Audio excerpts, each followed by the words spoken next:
En anglais, la position du pronom personnel par rapport au verbe favorise la recherche de sa fonction. Le cours d'anglais aujourd'hui s'intéressera à la place du pronom personnel dans une phrase donnée. Avant de rentrer dans le vif du sujet, corrigeons l'exercice d'application de la dernière séance car dit-on, un exercice non corrigé ou non évalué perd la moitié de sa valeur. Rappelez-vous l'énoncé. Sinon, il n'y a pas de quoi s'inquiéter. Nous allons le rappeler. Replaces dotted lines with the suitable personal pronouns, it, you, he, I, him, we, them. 1. Are angry because, lost your number. 2. Is very hot tonight, cannot help, anymore. 3. Ellipsis ellipsis dot, ask me to lend, my pen. Ellipsis dot, lost. 4. This morning the teacher was sick. Went to the hospital, will visit, at home. 5. They do not understand the exercise. Explain, correctly.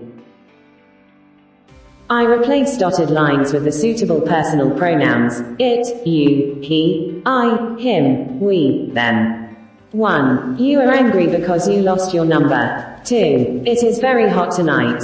I cannot help you anymore. 3. He asked me to lend him my pen. He lost it.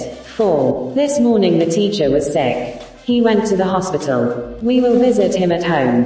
5. They do not understand the exercise. Explain it to them correctly.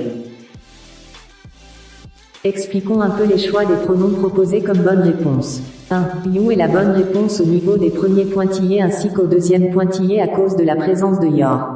Mais le choix d'un autre pronom est possible au niveau du deuxième you. Seulement c'est le sens de la phrase qui va changer. 2. It est proposé car on ne fait pas allusion à une personne. Donc le pronom personnel convenable est le pronom neutre. Les choix de la deuxième phrase seront fonction du sens.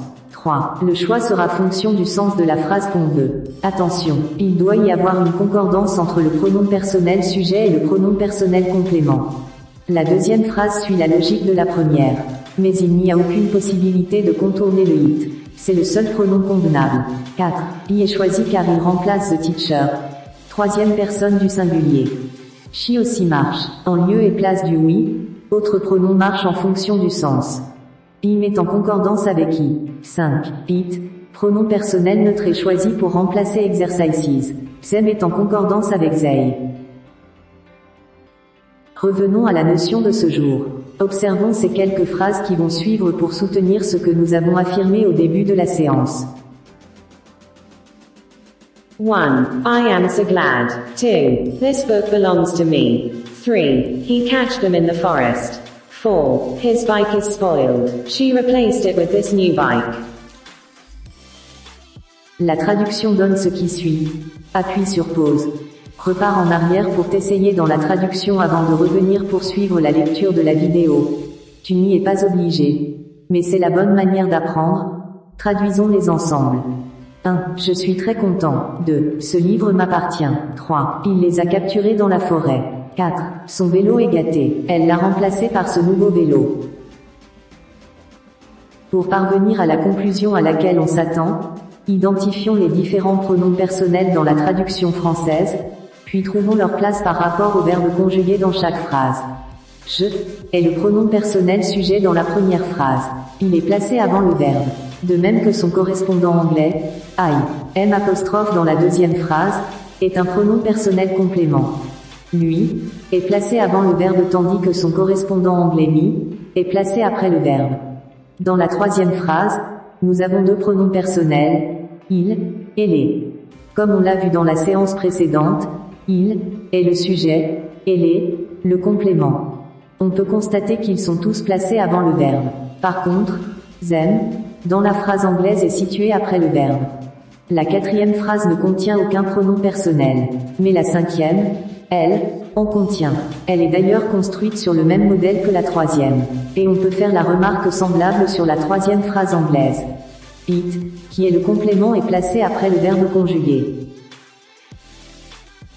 En conclusion, sur la base des observations que nous venons de faire sur les phrases anglaises traduites, les pronoms personnels que nous avons identifiés comme sujet sont toujours placés avant le verbe conjugué dans la phrase, alors que ceux identifiés comme complément sont toujours placés après le verbe conjugué. On pourrait tout résumer alors par la formule suivante. Pronom personnel sujet plus verbe conjugué plus pronom personnel complément égale phrase. Mais il est important de signaler qu'il y a des mots qui introduisent généralement les pronoms personnels compléments en anglais. Ce sont with, to, for, at, etc. Passons maintenant aux exercices d'application pour nous évaluer.